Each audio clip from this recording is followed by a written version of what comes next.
नमस्कार, मैं हूं करमवीर और आप देख रहे हैं फॉलो अप। एक कहावत है कि प्यार, जंग और सियासत में सब कुछ जायज है।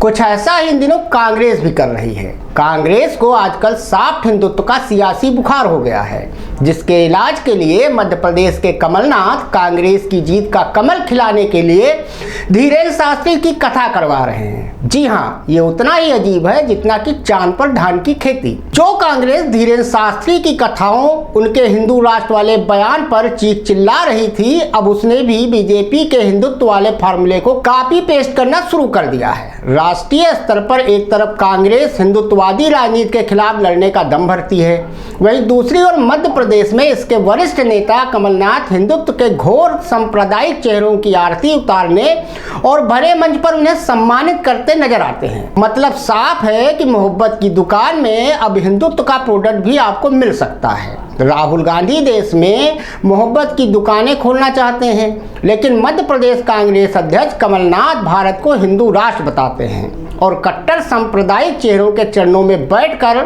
उनका स्तुतिगान गाते हैं, यहाँ तक कि खुद उनकी आरती तक उतारते हैं। यही काम अब तक बीजेपी बिहार और नोएडा में कर रही थी, तब कांग्रेस को बड़ी दिक्कत थी। इस तरह केंद्र और मध्य प्रदेश में कांग्रेस के दो अलग अलग चेहरे नजर आते हैं। केंद्र में कांग्रेस धर्मनिरपेक्षता की पैरवी करती है और मुस्लिम विरोधी हिंदुत्ववादी राजनीति के खिलाफ लड़ने का दम भरती है। वहीं दूसरी ओर दिल्ली से थोड़े ही फासले पर मध्य प्रदेश में वो अपने वरिष्ठ नेता कमलनाथ के नेतृत्व में हिंदुत्व के सांप्रदायिक चेहरों का भरे मंच पर सम्मान भी करती है।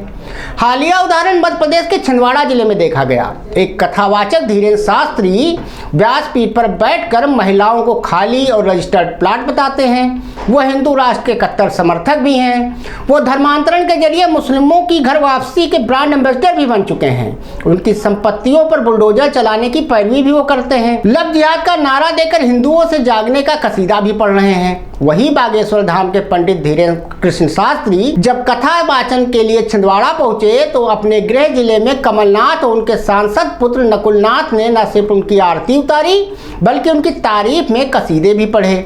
धीरेन्द्र शास्त्री के सांप्रदायिक अतीत से आंखें मूंदते हुए कमलनाथ कहते नजर आए कि भारत की सबसे बड़ी शक्ति है आध्यात्मिक शक्ति और महाराज जी इस आध्यात्मिक शक्ति के प्रतीक हैं। ऐसी गुलाटी तो बंदर भी नहीं मार पाता होगा, सियासत जो न कराए नेताओं से। इससे पहले भी कमलनाथ और अन्य कांग्रेसी नेता धीरेन्द्र शास्त्री के चरणों में नमन की मुद्रा में बैठे नजर आ चुके हैं। पहले बजरंग सेना को और अब धीरेन्द्र कृष्ण शास्त्री, जिन्हें राष्ट्रीय स्वयंसेवक संघ की डगर पर चलते हुए हिंदू खतरे में नजर आता है और एक बार नहीं बार बार भरे मन से एक धर्म विशेष के खिलाफ जहर उगल चुके हैं, कमलनाथ की आंखों का नूर बन गए हैं। जब बीते जून में कमलनाथ की मौजूदगी में बजरंग सेना का कांग्रेस में विलय हुआ था तो कांग्रेस नेताओं का दावा था कि सेना के पदाधिकारियों का हृदय परिवर्तन हो गया है। वैसे आपको एक चीज बता दें, सियासत में कभी भी किसी का भी हृदय परिवर्तन हो जाता है, हृदय पीड़ा से भर जाता है, दुख होने लगता है और कभी कभी हृदय कठोर भी हो जाता है। और उन्होंने कांग्रेस की विचारधारा को अंगीकार कर लिया है। लेकिन सेना के राष्ट्रीय अध्यक्ष रणबीर पटेरिया कहते हैं कि वो अपनी हिंदू राष्ट्र की मांग पर बने हुए हैं और कांग्रेस ने केंद्र में सरकार बनने की स्थिति में भारत को हिंदू राष्ट्र बनाने का प्रयास करने का भरोसा उन्हें दिया है। कांग्रेसी तब इस बयान से पल्ला झाड़ते नजर आ रहे थे, लेकिन अब हिंदू राष्ट्र समर्थक एक और चेहरे से कांग्रेस की करीबी के बाद क्या ऐसा कह सकते हैं कि बजरंग सेना का तो नहीं, कमलनाथ और कांग्रेस का जरूर हृदय परिवर्तन हो गया है और सत्ता की सियासत के लिए उसे संघ की विचारधारा अंगीकार करने से भी परहेज नहीं रहा। मतलब अंदर खाने खिचड़ी कुछ और ही पक रही है। या तो इस खिचड़ी को पूरी कांग्रेस मिलकर पका रही है या फिर अपने कांग्रेसी कमल बाबू ये खिचड़ी खुद से खुद के लिए पका रहे हैं और इसकी खुशबू राहुल गांधी तक नहीं पहुंच रही। कांग्रेस के करीबी माने जाने वाले आचार्य प्रमोद कृष्ण के कमलनाथ के कदम की आलोचना वाला ट्वीट तो कुछ ऐसा ही कहता है। उन्होंने अपने ट्वीट में लिखा है, मुसलमानों के ऊपर बुलडोजर चलाने और आरएसएस का एजेंडा हिंदू राष्ट्र की खुल्लम खुल्ला वकालत करके संविधान की धज्जियां उड़ाने वाले भाजपा के स्टार प्रचारक की आरती उतारना कांग्रेस के वरिष्ठ नेताओं को शोभा नहीं देता। दरअसल बजरंग सेना के विलय के वक्त एक कांग्रेसी प्रवक्ता ने कहा था, भारत हिंदू राष्ट्र है, क्योंकि यहाँ 80 से 82% हिंदू रहते हैं। अब प्रदेश अध्यक्ष कमलनाथ ने भी यही बात दोहरा दी है। उनसे जब धीरेन्द्र शास्त्री की हिंदू राष्ट्र की मांग के संबंध में सवाल किया गया तो वो बोले कि उन्होंने छिंदवाड़ा में ऐसी कोई मांग नहीं की, सबके अपने विचार होते हैं। जब लोग उनसे पूछते हैं आज 82% हमारे देश में हिंदू हैं तो ये कौन सा राष्ट्र है, ऐसा बयान देने के बाद भी कमलनाथ धर्मनिरपेक्ष होने की बात कहने लगते हैं। लेकिन क्या संविधान में भारत के हिंदू बहुसंख्यक होने के नाते इसे हिंदू राष्ट्र कहा गया है? और क्या एक सांप्रदायिक व्यक्ति सिर्फ आपके सामने सांप्रदायिकता की बातें ना करे तो वह धर्मनिरपेक्ष बन जाता है? इससे पहले जब सुप्रीम कोर्ट ने अयोध्या में राम मंदिर के निर्माण के पक्ष में फैसला सुनाया था तब भी मध्य प्रदेश कांग्रेस समिति का कार्यालय भगवामय हो गया था। कई मौकों पर कांग्रेसी नेता बातचीत में गर्व के साथ ये कह चुके हैं कि राम मंदिर निर्माण का श्रेय हमें जाता है क्योंकि राजीव गांधी ने ही राम मंदिर के पट खुलवाए थे।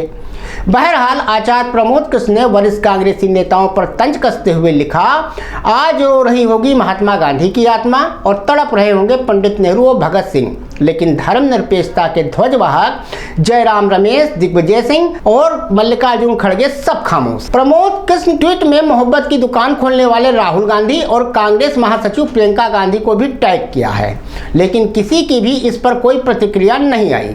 और ऐसा पहली बार नहीं है कि केंद्र में धर्मनिरपेक्षता, संविधान और महात्मा गांधी के आदर्शों की दुहाई देने वाली कांग्रेस और इसका केंद्रीय नेतृत्व मध्य प्रदेश में इस मामले पर चुप्पी साध लेता है। बीते दिनों सांप्रदायिक और गोडसे समर्थक बजरंग सेना के मामले में भी यही हुआ था। इससे पहले कमलनाथ जब मध्य प्रदेश के मुख्यमंत्री थे तो उन्होंने गांधी के हत्यारे नाथूराम गोडसे के मंदिर की नींव रखने वाले बाबूलाल चौरसिया को पार्टी में शामिल कर लिया था। तब भी केंद्रीय नेतृत्व चुप्पी ओढ़े बैठा रहा। शायद इस चुप्पी का कारण सत्ता से वो लंबी जुदाई है जिसने बीते विधानसभा चुनाव में भी राहुल गांधी को शिवभक्त बताते हुए प्रदेश भर को होल्डिंग पोस्टों से पाट दिया था और दिग्विजय सिंह को कंप्यूटर बाबा और यौन उत्पीड़न के आरोप में जेल में बंद मिर्ची बाबा की शरण में पहुंचा दिया था। वैसे बाबाओं के नाम भी आजकल बड़े चित विचित होते हैं, कंप्यूटर बाबा, मिर्ची बाबा, फलाने बाबा, धमाके बाबा। वो कांग्रेस का सॉफ्ट हिंदुत्व था जो अब हार्डकोर हिंदुत्व में तब्दील होता लग रहा है। यहाँ एक मजेदार बात यह भी है कि राज्य में सरकार बनाने की जुगत में जिस धीरेन्द्र शास्त्री को प्रदेश अध्यक्ष कमलनाथ और उनके सांसद बेटे नकुल नाथ अपना नाथ या सरकार बता रहे हैं, उन्हें राज्य विधानसभा में कांग्रेस के नेता प्रतिपक्ष डॉक्टर गोविंद सिंह फर्जी करार दे चुके हैं। उन्होंने तो सार्वजनिक तौर पर शास्त्री को भाजपा का प्रचारक भी बताया था। वैसे कमलनाथ की माने तो पूर्व मुख्यमंत्री दिग्विजय सिंह भी धीरेन्द्र शास्त्री के दरबार में हाजिरी लगाते हैं। हाँ, वो बात अलग है कि सार्वजनिक तौर पर दिग्विजय सिंह हिंदू राष्ट्र, लव जिहाद, बुलडोजर, न्याय आदि के खिलाफ संघ और भाजपा को घेरते देखे जा सकते हैं।